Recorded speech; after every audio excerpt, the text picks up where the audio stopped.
Recording in progress.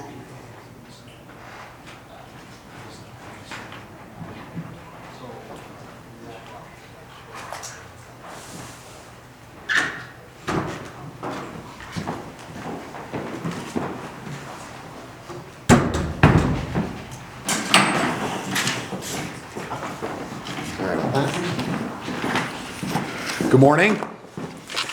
First, I want to just recognize and acknowledge the tragic plane crash that happened in D.C. last night. Montana joins our nation in praying for the families that have been impacted and our friends there. And again, good morning. Thanks for being with us. The hallways are certainly humming again here in the Capitol. Thank you all for joining us. I regret Vicki, our outstanding ASL interpreter, couldn't be with us today. I'm pleased to be joined, though, by Grover Norquist. Thank you for making the trip here. Mr. Norquist is here at the invitation of some legislators to discuss the importance of delivering meaningful, permanent tax relief for Montanans.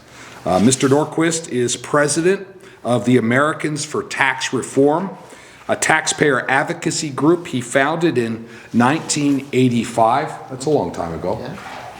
At President Reagan's request.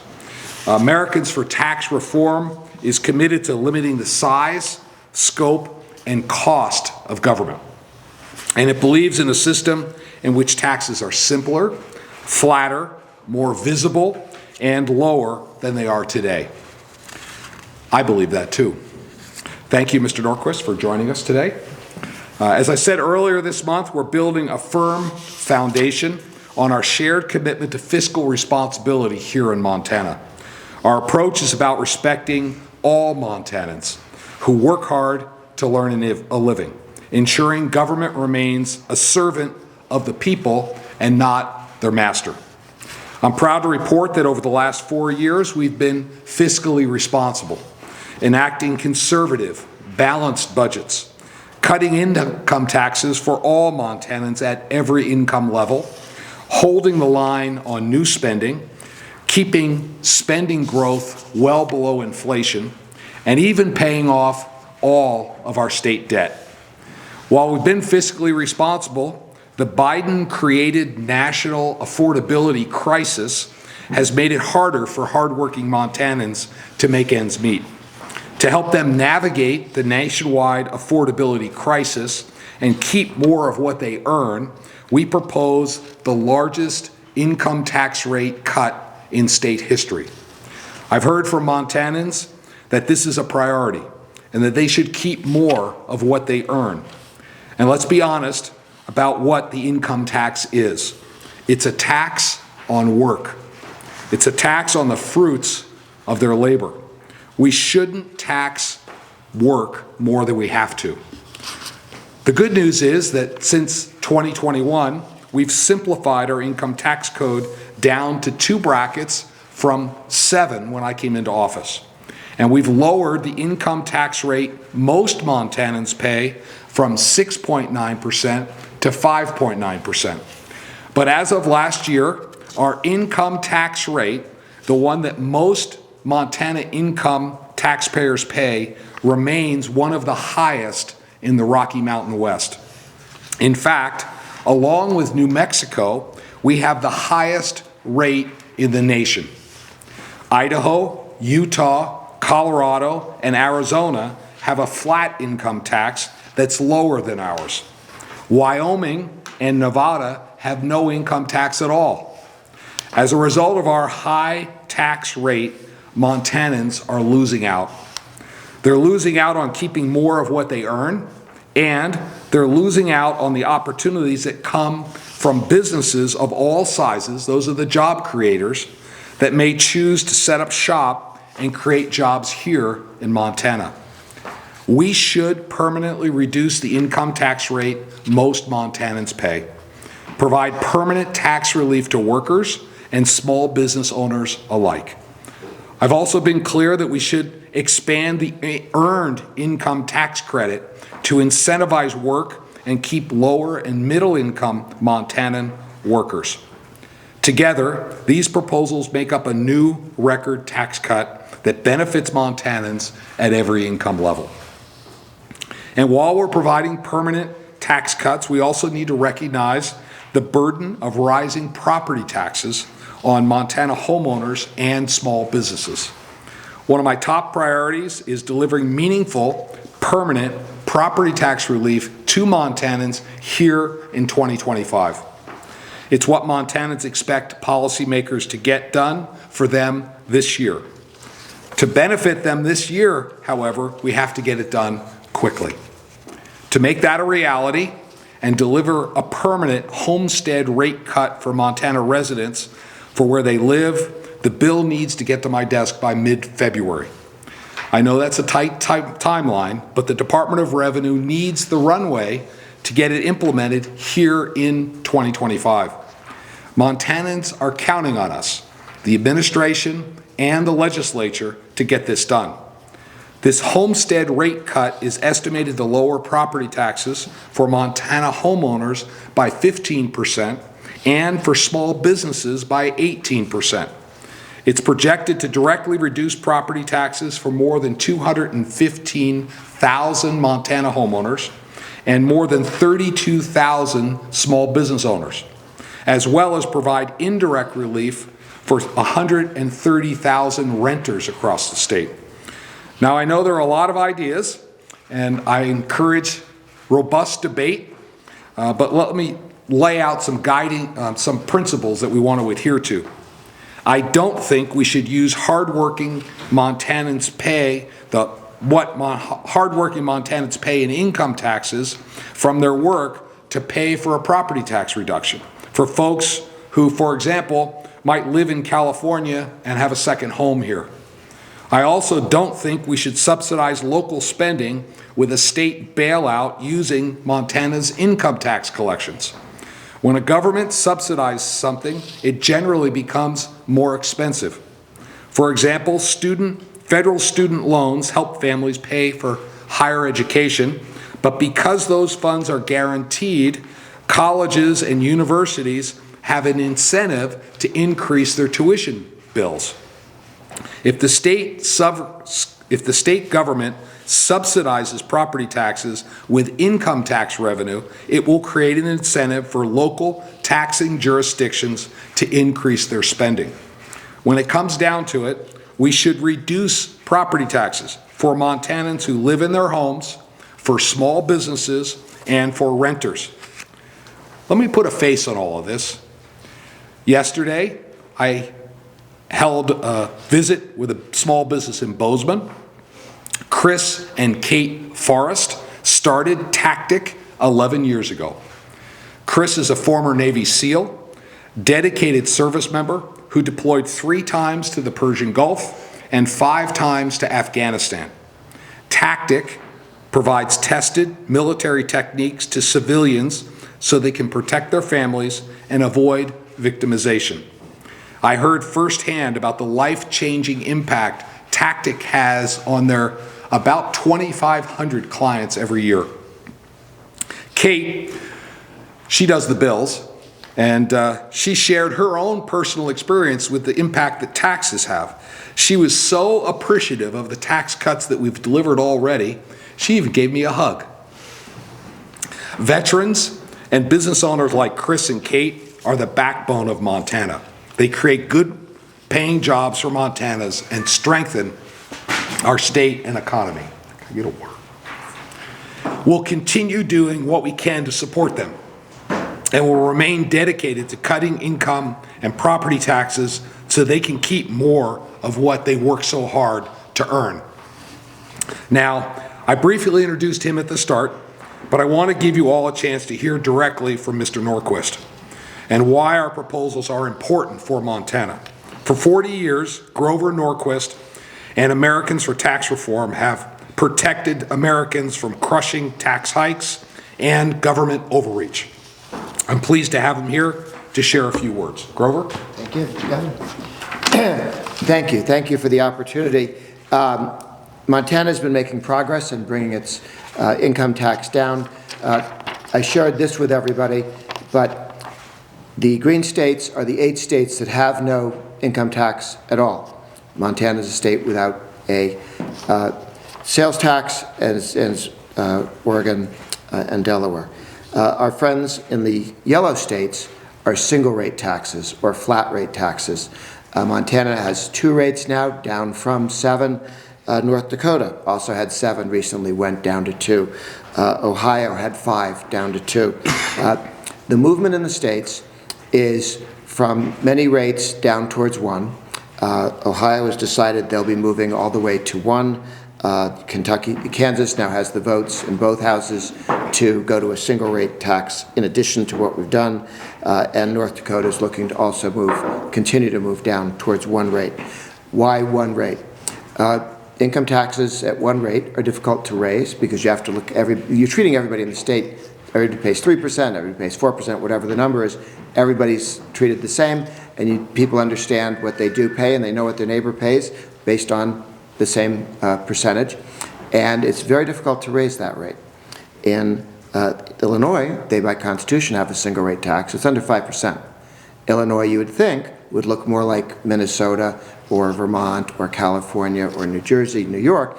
It doesn't, because they have a single rate tax, and even though the legislature might want to spend more money, they look out and say, we can't go to the people and say, it's worth it if you all pay for it.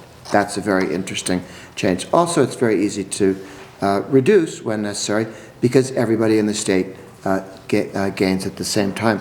So we've added 7 states to single rate taxes in the last 5 years. I mentioned that Kansas and Ohio are definitely going to single rate. Missouri, I met with the governor there earlier this week. They're looking to go to single rate and then begin the march to 0 as well. The black dot are states where the governor and the legislature have not only said we're going to 0, but they've taken concrete steps towards that and passed the laws to begin to make that happen. That's why Missouri, where the government just made this comment yesterday, does not have a black dot, even though he and the legislature have now agreed that that's the direction they're going in. So getting down to a single rate says to people who want to invest in Montana, in a state, that one, this is not a state that's going to have you show up and then start raising your taxes. It also says when you have a policy of coming down, bringing it down, that you're less likely to get bit or be badly surprised this year, next year, 10 years from now. People who invest and build in states don't do so for 2 weeks or 2 years or 20 years. They do it for long term, and they need to understand that the likelihood of them getting their taxes raised is low. The other issue that's moving, the other issue that's moving is that people are concerned about property taxes in the various states. In Florida, they passed a law that no property tax, no tax on a property can go up faster than 3% a year. And that if you sell the house, that protection continues across to the next person who buys the house. This makes sure people know exactly when they buy a house what it's going to cost, and they can project the property taxes. It's not going to be a surprise to them. California, with Proposition 13, did something similar, limiting the rate and the percentages, but they didn't have it follow the next owner or the children of the person who did it. So Florida has been a model to look for. What you want to avoid is Texas or New Jersey. In Texas, mayors who wanted to spend more money than they were willing to raise in taxes throw up their hands and say taxes are too high, and they get the state legislature to fund the city, and they promise they won't raise taxes. However, taxes continue to raise. Property taxes in Texas continue to raise faster than other places, even with the subsidy. And now there's this permanent call on the state of Texas. Well, we expect you to keep bailing us out. We keep spending, and you keep bailing us out, and I keep pretending that reduced the property taxes. Didn't reduce the property taxes. The other painful example is New Jersey, which in 1965 had no sales tax and no income tax. They just had property taxes and excise taxes and business taxes, but no personal income tax, no broad-based sales tax. And property taxes were high, and people said this is a problem, property taxes are high. So they added a sales tax to the property taxes to make the property taxes go down. Well, when you swallow a second tapeworm to try and discipline the first tapeworm, both tapeworms grow at the rate tapeworms choose to. It doesn't slow things down, and so 10 years later, New Jersey had high property taxes, a high sales tax, to which they decided to fix it by adding an income tax. So fast forward to today, they have an income tax and a sales tax and high property taxes. And so 3 tapeworms is not better than 1, and adding additional taxes does not hold down the other taxes, even if sometimes you pass rules that say, and this will never happen. Yeah, right. And so watch out for efforts by cities that are not managing their own cities properly, deciding that somebody else should give them money to continue not managing as well as they probably should, rather than having them do the management to keep spending reduced and at a reasonable level. So the rest of the country is looking at doing exactly what you're looking to do, is taking income taxes down, making them a single rate so that people can comfortably understand what's happening on their tax burden, and on the property taxes, limitations on taxes, whether it's requiring a vote of the people to do anything more than exists, to require 2/3 votes. There are lots of different requiring that any vote to either raise property taxes or to borrow money has to be done in a November election, not in April or August or some very innovative time that nobody knows about. Those reforms are happening also in other states. Thank you. Okay. Thank you, Grover, and I appreciate you taking the time to come to Montana and share your expertise with us. I know you've been meeting with legislators, and yes, we can benefit from all your experience there.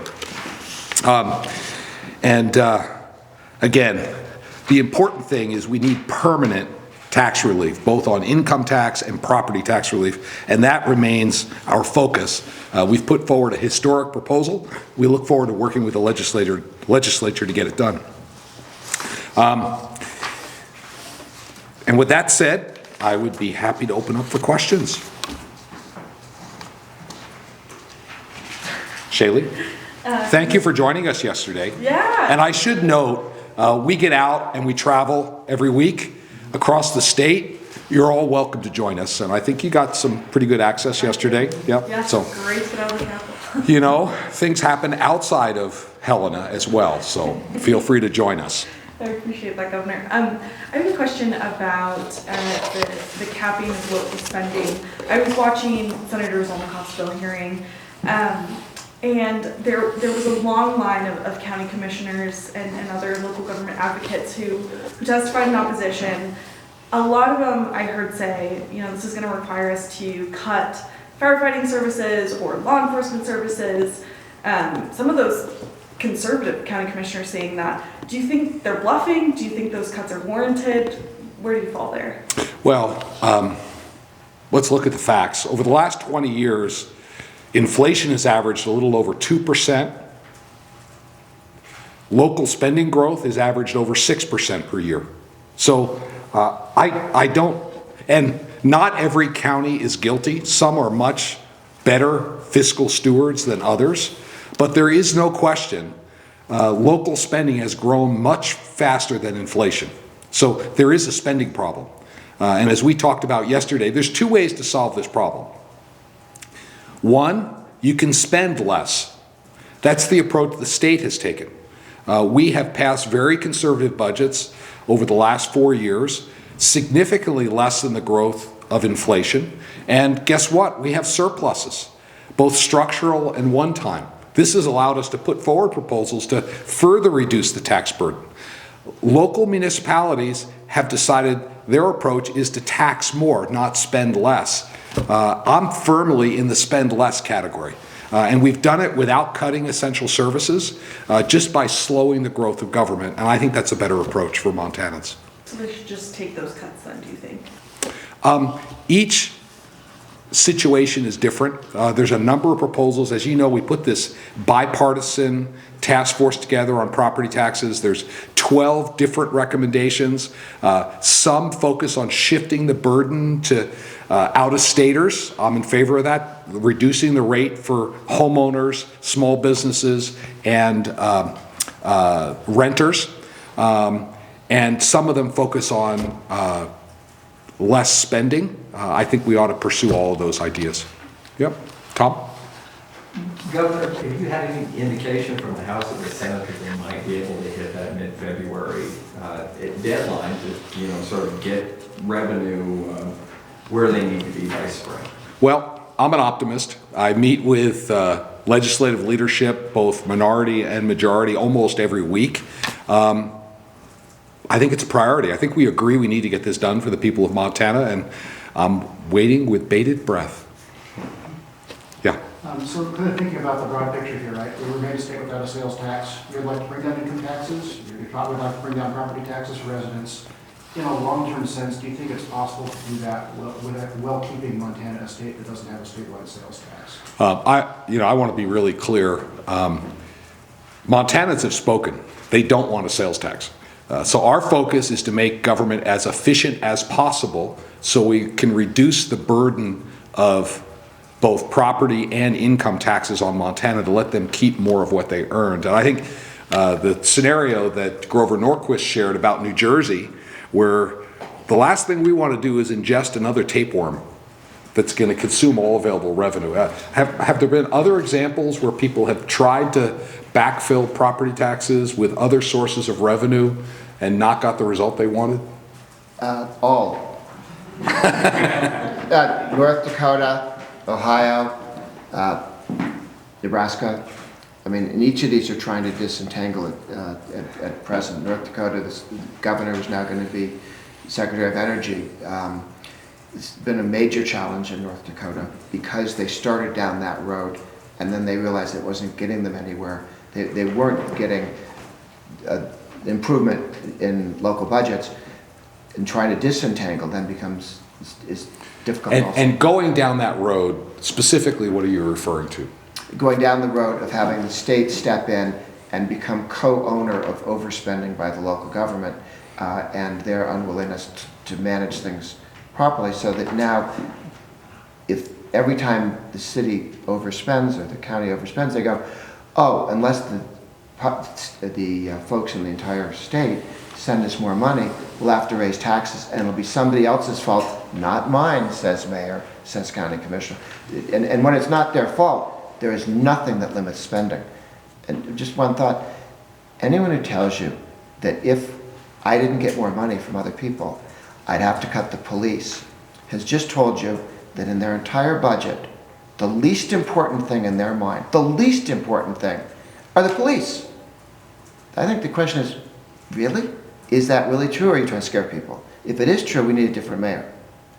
And if you're trying to scare people, we need a different mayor. Okay, yeah.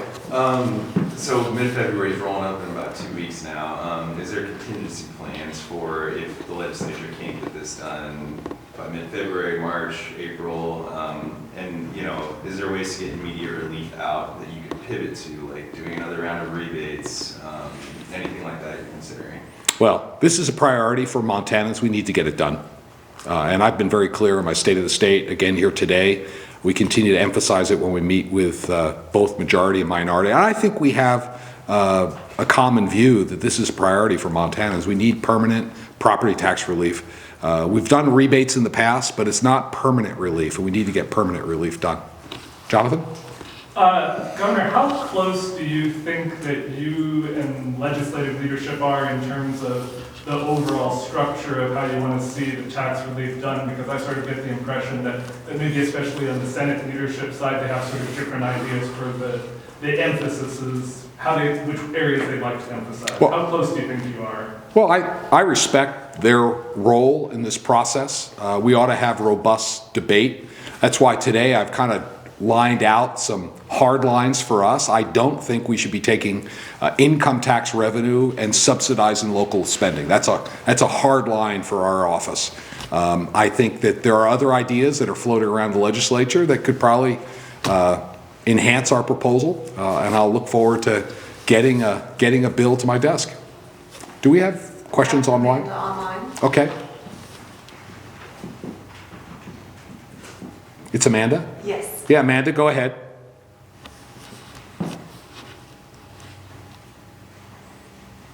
Looks like. Okay, Yep, There we go. we can hear you. Go ahead, Amanda. great, thanks. I wanted to ask about the news out of the White House this week regarding federal loans and grants. And it appears that there are some big energy projects that you've championed that are kind of caught up in that back and forth over federal funding, including the Montana Renewables Facility loan and potentially also the North Plains Connector transmission line. I'm just wondering if you have comment on how you see Montana's role in continuing to champion for those projects, given that there seems to be a little opposition from the White House. Yeah, so the question is about this executive order around federal grants coming back. Particularly, you mentioned a couple of the green energy proposals that have come forward and the transmission lines. Frankly, Washington has been spending like drunken sailors. So the fact that President Trump is tapping the brakes on spending is a welcome change to the way things have been going. Now, that being said, we don't have a lot of specifics on that executive order. It clearly said benefits for Montanans in Social Security and Medicare would not be impacted by that executive order. We're going to work with our federal delegation and ensure that Montana interests are represented as we sort through this, but I'm thankful that we have a president that's finally tapping the brakes on federal spending. Do we have another? Not this time. Okay, yeah. Governor, we have one question.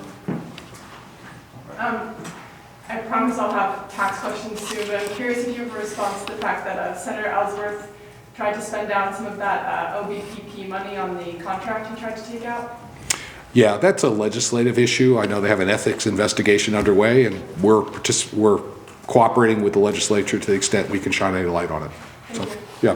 When we talk about this slice of the pie, and you're clearly no sales tax, so as we're talking about cutting budgets, is there something like an end piece where it's like we can't cut anymore or we can't have a balanced budget? Yeah, so let me be clear. You're the only one that said cutting budgets. We haven't cut budgets. What we've done, and I've explained this in the past, we've held the line on new spending. So in 2021, our budget for 2021 and 2022 grew state spending less than 1% per year. That was significantly below inflation. And what happened in parallel with that was, as we've held spending flat or nearly flat, our GDP has grown, which means our state revenue is greater. So we did not cut any essential services. We just didn't grow state spending. The surplus that resulted can now be allocated either to one-time maintenance projects, rebates to taxpayers, or permanent reductions in tax rates. That's the strategy we're going to go forward. So we're not cutting anything. We are looking for efficiency opportunities, but we've fully funded essential services, and we're using the significant growth in our economy to fund these reductions so that the burden is less on all of Montanans. Yeah, last question. Sure. Follow up on your point about the philosophical not wanting to use income tax dollars to subsidize local spending. Part of your budget is using income tax dollars to help local school districts with teacher pay. Right? How can you so a service that local school districts are unable, or something local districts are unable to do via their property tax collections? Can you talk about how your philosophy broadly squares with that specific proposal? Yeah, so there are, I'm a conservative. I believe there's a limited set of things that government should be directly engaged in. We have an obligation for K through 12 education. We have a support for higher ed. Also, infrastructure that can't be paid for in another way. This is why we've taken one-time money and applied it to roads and bridges. We've taken one-time money, we've applied it to water and sewer projects. So there are essential services that we're going to continue to help local municipalities with. But we have communities that are spending money on shade tree districts, swimming pools, and other things, and then trying to get us to bail out their spending. We're not going to do that. Okay, thank you, everybody.